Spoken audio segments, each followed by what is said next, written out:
Ay, hindi pala ito gumagalaw. So, pag Central Luzon Linky, nandun yung project updates inventory nang hindi lang Altabida, ayun, dito din, ayun, may Pampanga projects din, nakita nyo. So, i-ano nyo lang yun, makikita nyo, baba lang kayo, may Pampanga projects dyan, mayroong Tarlac project, other project ng Central Luzon.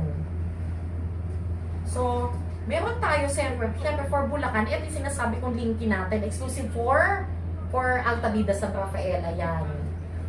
So, ayan, bigyan namin kayo yan. Sisend lang namin yung link sa inyo. Click nyo lang para makita nyo lang ng updates na nilalagay ni Miss Aiza. Ayan, no? Kung may event, nakalagay na dyan. Yung clickable map, nandyan na rin.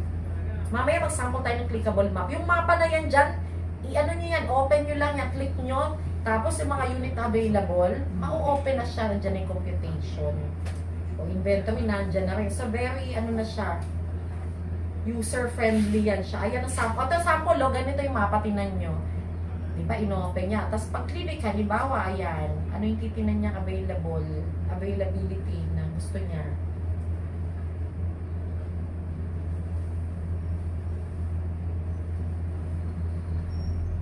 Tingnan natin, ayan, mag-click siya na, ayun, kiklik niya yung lote. Lote, kunyari yung, ayan, yung lote na yan, yung particular.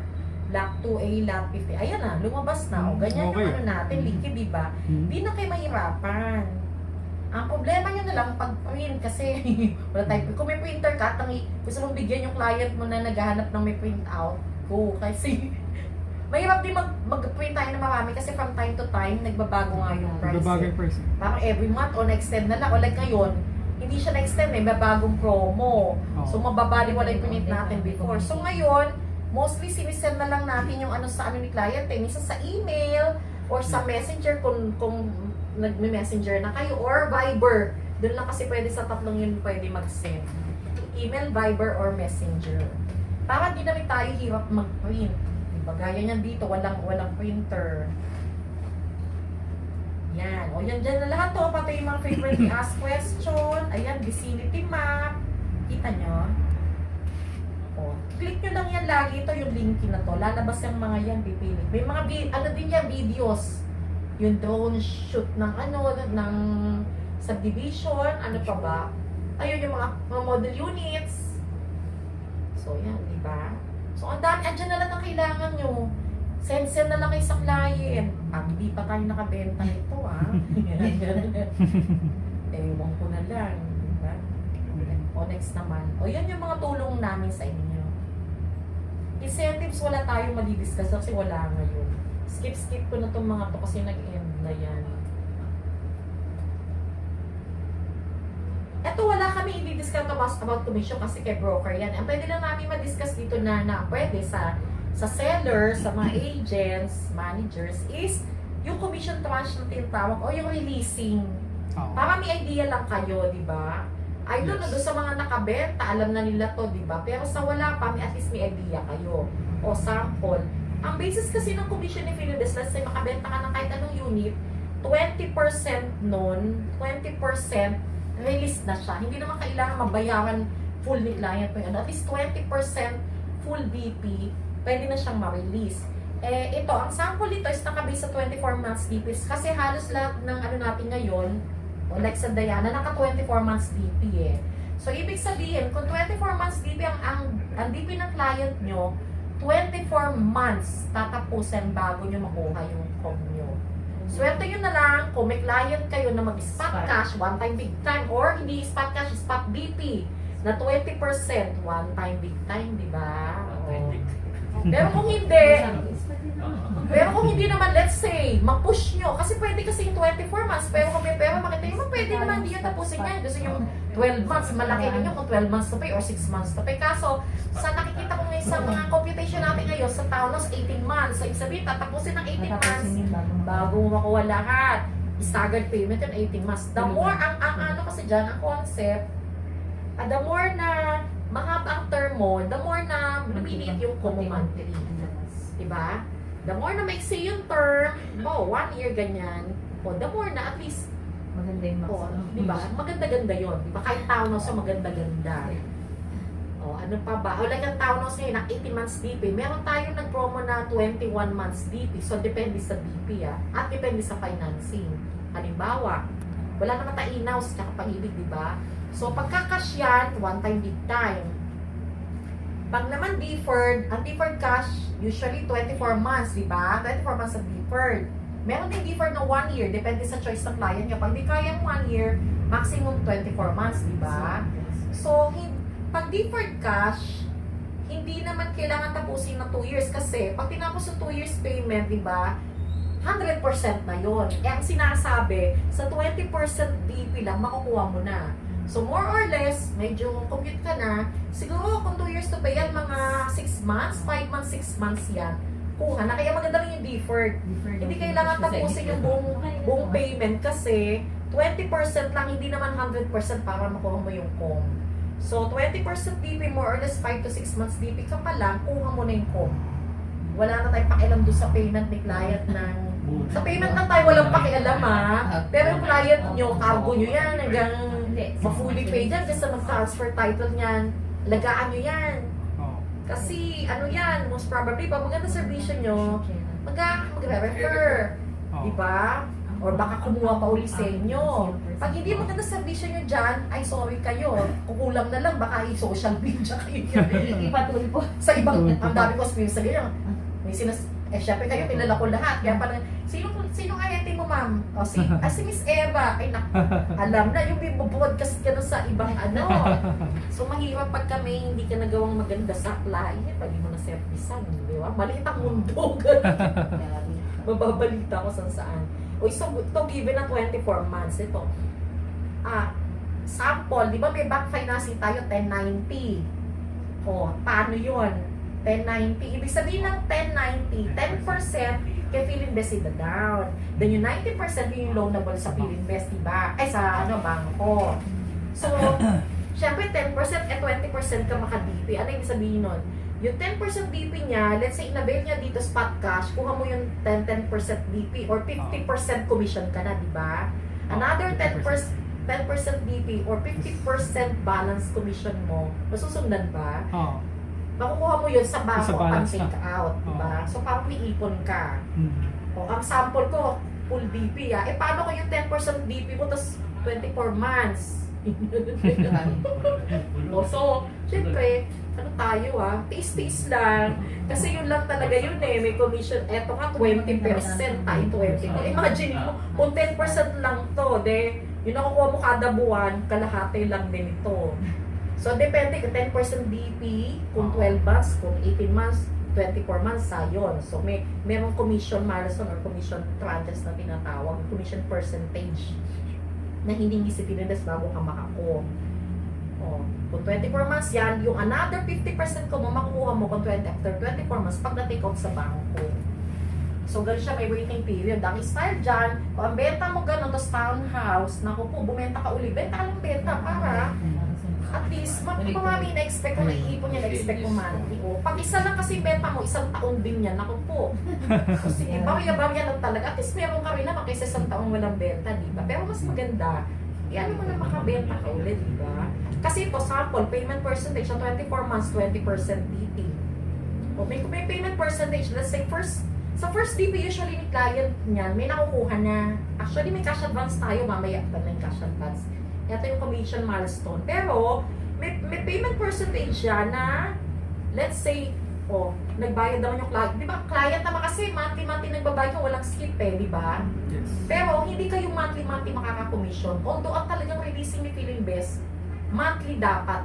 Pero, depende sa, sa payment percentage ni client. Kasi kung 24 months BP nga siya, dapat 0.83 yung lumabas sa system, may makukommission ka. O halimbawa, first DP usually may nakukuha na nakihit to. Halimbawa, second month, naka-commission ka ng first month. Second month, nagbayad naman yung client mo dahil monthly siya nagbabayad. Pero, sa system, ang pumasok pala, ng percentage ng base sa second DP niya is 1.6p.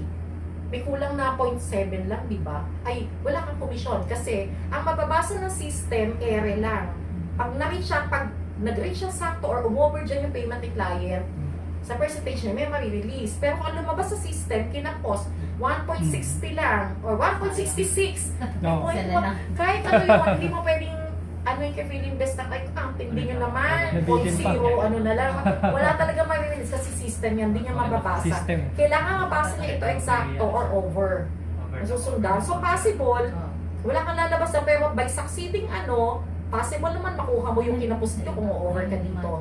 Merong part na nagdodoble, may part naman na 2 months, wala kang kung ganun. Kung bari-bari, lalo na pag Chera Vista yan, kasi super late na VP ng Chera ngayon, 5,000, 6,000, di ba na ganun? So medyo nagbayad ng 2 buwan, di pa nga nakakuha. Usually 3 months, ganyan. So ganyan na depende sa payment percentage. So the more na ano yung DP terms, the more na lumilit yung yung monthly. O anak tayo ng full DP. Tapos ayan naman, monthly, ayan, subject to completion of IREC or IREC meaning initial requirements, CREC, complete requirements. So baka galit-galitan kayo, nagbabayad yung client ko lang ang commission, yung pala, dokumento naman, hindi kompleto. Kulang pala. So, magkakaakibat, magkakasama yan na payment ng client and complete requirements na. So, pag hindi complete requirements, wala kang commission. Hanggang cash advance ka lang na tinatawag, mamaya nandiyan yung cash advance, which is part of the commission. So, yung monthly mo na kahit magbayad ng first month, second month, wala kang marireceive kahit natin kung dito ka na sa 23 months. Ang dokumento, madali namang maano yan. Ang nakakapagpatagal lang dyan, post-dated checks. Kasi di ba part of the requirements of post-dated checks Ang problema sa post-dated checks, may mga client na lang yung nasa abroad, hindi yan mag-ano ng PBC. Di ba? Lalo na yung, halimbawa, nag-reserve siya online. So, mangyayari niya, isipin niya, ay pwede pa lang online, monthly mag-online ako. Patay tayo dyan kung di natin makonvince na magbigay ng ng cheque. Or meron tayo ngayon na ginawa ni Philippines para dun sa hindi nag-i-issue ng cheque, lalo na nasa abroad, may ADA or auto debit account. So pwede natin bigyan ng endorsement kahit yung attorney in fact na nandito, mag-o-open ng auto debit account para magpupunto na doon si client abroad, then automatic yun, papasok na doon sa sa bangko yung payment. So, di na siya mahirapan din. And ayun, hindi na rin siya mahirapan kasi hindi na mag-issue ng cheque. ADA na. Okay. So, ayan, kung gusto niya ng client yan, dinidiscuss natin pa nag-reserve yan, ano naman yan, tawag dito, pwede namin endorse sa East West Bank lang, tsaka Security Bank. Kung willing naman yung client nyo na mag ng post-dated checks, mag-open, pwede naman sa East West Bank, magbigay kami ng endorsement. So, yun lang yung pwede, walang ibang bangko. Pag PDs or post-dated checks, East West lang yung pwede namin bigay ng endorsement. Then kung ADA account or auto debit account, Security Bank and East West Bank lang. Yun, para makakomission kayo lang din. Yun yung tulong namin client at tulong din sa kliyente. Kasi hanggat nakatag sa system PDC, hindi siya nagsasabit niya or hindi siya nagpapa-auto debit account, hindi natin mapapatanggal yung PBC. Unless, willing kayo, kung 24 months DP, wala kayong komisyon, pagdating dito, one time, big time din kayo, after 24 months nyo pa makukuha yung komisyon nyo, kung okay lang sa inyo na input siya. Diba? So, para nakabenta ka, pero hindi mo pa nakukuha 24 months pa. Kasi nga, hindi kompleto yung requirements. Ano ba yung major requirements na nakakapagpatagal? Yung SPA. Kasi diba, yung mga nasa abroad, hindi naman agad-agad yan Mabuti kung ang madali, meron tayong soft copy yan, yung kanina downloadable form sa Seller Hub. May soft copy tayo, pwede natin padala doon. Pero pagdating doon na magtatagal kasi unang-una availability nila. Yung iba pumupunta pa sa consul, embahada, na minsan malayo sa kanila, or may based on experience namin, may scheduling. So hindi pagkabigay doon, bukas pupunta na siya or next week, may scheduling. O, alam mo yan. Diba? So, lalo na kung malayo yung embahada. O, tas gastos pa yan. So, minsan, pag pinadala niya dyan sa kanya, hindi naman yan pwedeng i-email lang sa atin. So, ipapa-courier yan. Ang dadali niyan dito original. So, yun yung mga nakakapagtagal. Kasi, minsan hindi nila pinapadala kasi nagtitipid, mahal daw. Nag-aantay na, kakilala na, uuwi, papadala. So, ganun, nung naabot ng month. So, swerte na lang natin kung yung buyer, mabilis mag-comply niya. Pero in a month, parang mahirap yan. Or swerte natin kung, dito yung client nyo, pag nag-reserve, di ba? Or, kung client yung nag-reserve na yun nasa abroad, pero next month or within the year uuwi. Kasi pag uwi yan dito, pwede yun na ditong panotaryo. Basta nandito siya sa Philippines. Either bago siya malis or kung umuwi na after niya mag-reserve. So, pwede yung ganun. Pwede. Pero kung hindi, matatagalan siya doon, naku po, matatagalan ng commission nyo. So, kailangan, gawa natin ng paraan niya na mapadala yan. So, yun lang namin nakapagpatagal. SPA, pag nag-aabot yung client or yung PDC, even local client, di rin nagsasabit ng PDC. Ganyan. So, kailangan complete requirements. Aside from that naman, yung dokumento like proof of income, nasa link yun eh. I-check yun na lang din na yung dokumentong dapat isubmit after pag bank financing, pagka deferred cash. Halos pareho lang naman cash, deferred cash, bank financing, isang ano lang yan, hinahanapan ng proof of income. Tapos yung PRU 1904, yung BIR verification form. So yun, madali naman i-comply yung mga requirements. Konti na lang siya compare nung araw. Ang dali na. Kaya kailangan tutukan nyo lang yung client nyo na maisabit yan. Oh. It's based on 20% DP and number of down payment. Ayan, na-explain ko na. So, ito naman yung sample yung ating cash advance. Diba? Pag nag-reserve yung client nyo, hindi pa nagdi-DP, pampalubag loob, may makukuha na tayo. Kayo pala, wala ako. So, may makukuha na kasi, ayun, di ba, pag trinipin yung isa, pinapakain nyo or ano, gumasos kayo. So, hindi na kahit pa paano may balik. So, ito, kailan ba siya, wala ito kaliwaan na. So, yung cash advance na tinatawag is, part na yan doon sa commission nyo, yung total na 20% na makukuha. Pero in advance lang, para nga may pangbigay agad. Usually yan, pag na-book yung benta sa system, let's say ngayon yung nabenta, hindi naman agad yan eh, mai-reserve. So next week, pag na-book sa system, usually 5 to 7 days bago ma-book, ayun, after nun, makakakuha ka na yun na kayo ilang days, papasok na yan sa, sa account ng seller. So ayan, no, upon payment of reservation and minimum booking requirements lang. Ano yung minimum booking requirements niya kanina? Yung RF niya, valid ID, tapos yun lang, yung, tsaka yung ano, yung PAF application form ng ano. So yung tatlo lang na yun. So pag nakumpla yun, ayan, pag napasok sa system, PAF. Kung ang nabenta nyo yung mga single day na 30,000 reservation, di ba? Half of that is cash advance, na which is 15,000. So yung present lang namin dito, wala itong VAT. Pero lahat ng pumapasok sa ano nyo, ng commission is 10% deducted dyan ng tax na 10% tax. So, kayo na mag-compute, 7.5 bawasan ng 750, di ba? So, yung total naman 115 less 1.5 para sa tax. So, 13.5. So, ito hindi na tinanggalan muna ng tax dito for purpose of presentation. O, ayan, di ba? So, ang makukuha nyo all in all, kapag ka nag-reserve, makuha agad kalahati ng 15, di ba? Kalahati. Then yung kalahati, pag nag-initial requirements na yung client nyo. Okay? So, kuha nyo na. Hindi na kailangan makomplete yung requirements.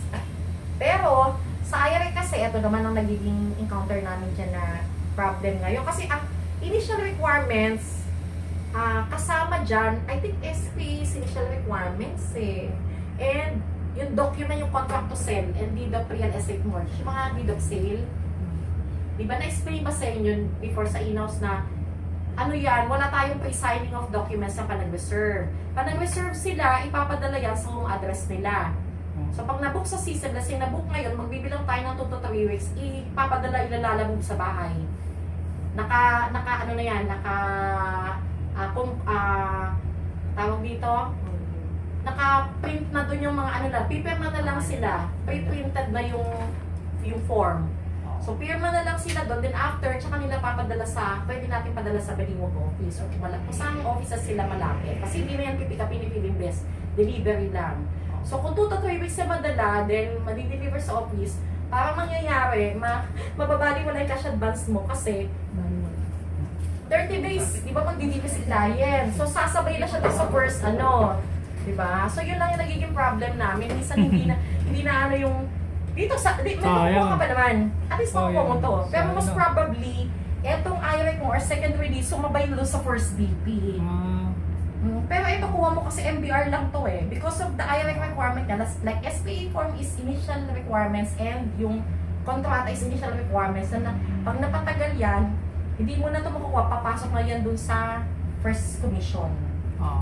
At least ito sure to, ano ko sa inyo, ito makukuha nyo. Kasi MBR lang yan. A week after mag-reserve, lalabas yan as cash advance. So, yun lang naman. So, syempre, the more na lumilit ang reservation, lumilit yung cash advance, no? Pinakamalaki, pag malaki reservation, eh, may 150,000 reservation tayo. Eh, alam mo ba cash advance sa 150,000 reservation? Sa 50,000 basis. Sa 50,000. O, di labas agad yung 25. Oo nga. Meron tayo, di ba yung Diana, ay, yung ano natin, kasi ang basis na reservation, malaki yung ni-reserve niya, 150 eh. Di ba yung model units natin, 150 yan, and then yung Oo. yung tulip natin, meron din yan ano na 150 reservation. Oo nga, meron yan. Tsaka maganda pa nag-reserve kasi ng 150, more or less yung client yan, alam mo, sure ball na yun naman. Hindi na magbabago. Okay, mas maganda kung may pang ano ka, Oo. di ba? Kasi yung nag-promo na ng 150, kaya naglabas din yung mga client, hindi dahil sa may pera din, the more na malaki kasi na yung reservation mo, ang laki ng promo, discount. Doon Oo. sila na ano, laki ng discount nung pag nag-out ka ng 150. Oo nga.